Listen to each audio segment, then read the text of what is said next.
Qu'est-ce qu'il y a? Il se réveille avec la gueule de bois Non, toi, qu'est-ce qu'il y a? et dans la compile des bourrés du week-end sur Skyrock. Alors, ils ont trop bu et ils sont à la une de l'actu. On va aller faire un petit tour à Lourdes. Numéro 3. Oh, merci Diffoul.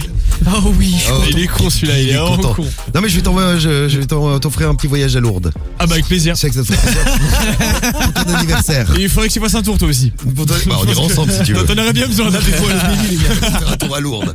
Eh bien à Lourdes, il se passe des choses pas très catholiques. Oui, tout à fait, puisque un mec était sous l'emprise de la vodka. Il avait bu 3 bouteilles tout de même. Hein, 3 rien que ça. bouteilles. Ouais. Mais comment ils font? C'est tout. Non mais 3 ouais. bouteilles, c'est pas possible, tu décèdes. Bah non, mais il avait pris du temps, quoi. C'était pas 3 bouteilles. J'ai une d'un copine, coup, elle tu est vois. russe, je vais te dire, elle te boit 10 bouteilles. Elle est nickel. Non mais 10 bouteilles toujours plus. Ouais, bien sûr, elle est nickel. 10 bouteilles. Ouais, Mais c'est elle en a bu 200 en 20 minutes. Nickel. Après, Ouais, c'est un peu beaucoup là, je la t'assure. meuf, elle fait France-Russie en voiture sans problème. Nickel. Bon, en tout cas, Les notre, stats sont un peu. Comme dire, moi je connaissais une russe aussi, elle s'appelait Natalia. Ouais. Est-ce que je connais aussi là? Mais celle que tu connais là. Et alors est-ce qu'elle buvait 400 bouteilles de vodka en 5 minutes? Déjà la meuf elle fait 1m90 Ouais, pareil, ma copine. C'était un russe. Hein. et elle boit du matin au soir. mais Elle va pareil, tu vois, c'est pas Incroyable, mais vraiment incroyable la meuf. Incroyable. Et elle tient nickel. Elle te Ah couche- bah ouais, c'est impressionnant. Limite, elle couche même Marie du soir. Oui. Non, alors ça c'est prouvé scientifiquement, c'est impossible. Ah bah si. Bon alors donc à Lourdes, retournons Alors, à Lourdes. notre individu qui avait donc bu ces 3 bouteilles avait une embrouille avec un collègue. Il a voulu régler le différend, donc il se présente dans la rue pour s'expliquer avec lui, bien sûr en hurlant à sa fenêtre.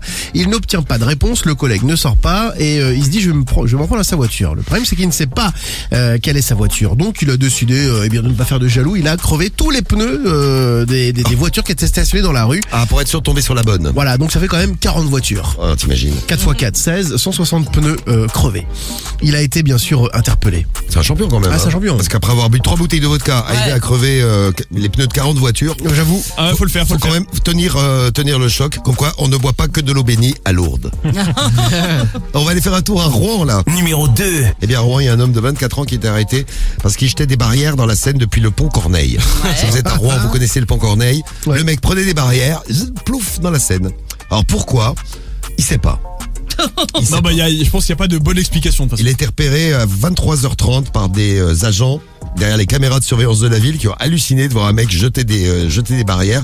Il y a une patrouille de police qui est arrivée, ils l'ont retrouvé, les agents l'ont retrouvé au niveau d'un bar parce qu'il avait Ah, il était Très bourré, soif. ouais. il avait un petit peu soif. Il a pas assez bu.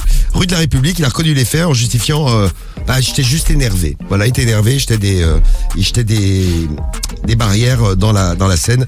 Il a donc terminé sa soirée derrière les barrières. Non, derrière Non, les barreaux. ouais, les barreaux. Et à la place numéro 1. Numéro 1.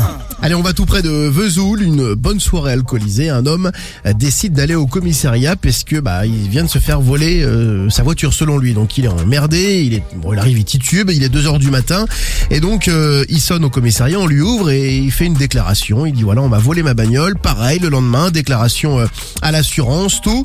Et il y a une enquête qui est menée et finalement, on retrouve la voiture un petit peu plus loin. Il avait garé son véhicule tellement bourré, il ne savait plus où il l'avait garé.